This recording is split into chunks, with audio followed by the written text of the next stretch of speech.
Jed, I don't think it's unfair to say that you made quite heavy work of that, but you got there in the end and have won the game. What are your thoughts on the performance? We certainly did, Dan. We started off very sloppy, give a bad back pass to young James and go for the start for him, which we didn't want to do. But he come well. James was a good positive of the night, to be fair to him. And, after they scored, we took over the game, to be honest. We missed chance after chance, so we've got to get better with our chance. We've got to score more goals.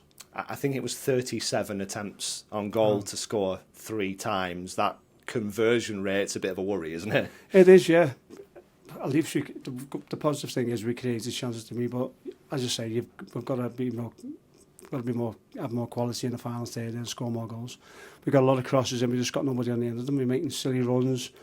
We should have picked people out in the box, but in the end we got the win in the end, and that's the main thing. How difficult are these games? You've, as we discussed yesterday, got opposition you can't be entirely sure about because they can pick a lot of players who are eligible for the under-21s. You make a lot of changes yourself, perhaps have an 11 that might not have played together before.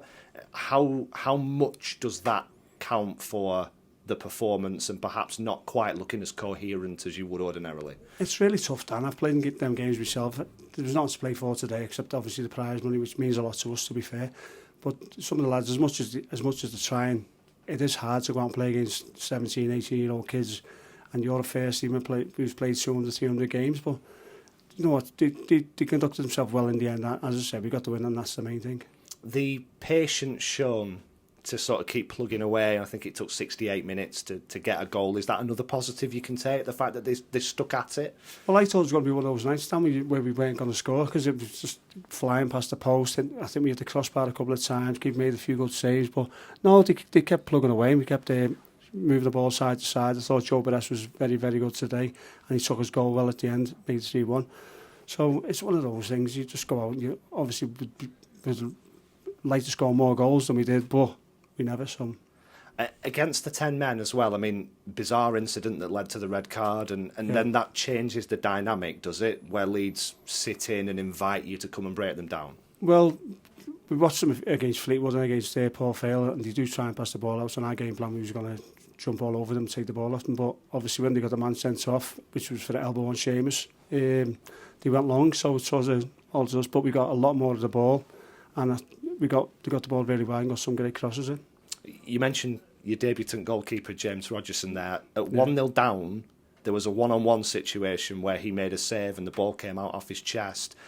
How important was that turned out to be? Oh, massive. He just scored that to go on to win the game, I would have thought. But no, James was brilliant. As I said, you can see the goal early does. He could have folded a little bit there, but he never. His kicking was good.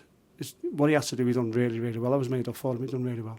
And obviously the 11 changes tonight. You brought a few off the subs bench who were involved at the weekend, but how good an opportunity has it been with Bristol Rovers coming up at the weekend to give a few a bit of a rest? Yeah, as we said yesterday, Dan, in the interview, we need game time for the lads, and to get them out there and get 90 minutes under the belt for a few of them is really good, and hopefully they'll bring them on to push themselves to get selected for the first team on Saturday. Yeah, and I guess that's all they can do, isn't it? Put themselves into your thinking for the weekend. Yeah, well, that's what it's about. These games are about that. Normally you give youngsters a game in this, but obviously we've got all pros now, so we give the young pros a game, and some of them done well. And there's a couple of big league games coming up now, starting with that game on Saturday. You talked in the build-up about momentum, about staying unbeaten. How important might that be in helping you confidence-wise, belief-wise, ahead of the game at the weekend? Massive time. We're all together. We're a big squad. We're all together. We all sit together. That's, as I said, just 3 on the run. That's 4 on the run. Now we're unbeaten.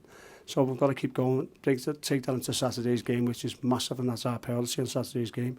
And we'll see who's fit on Thursday when we come in and take it from there.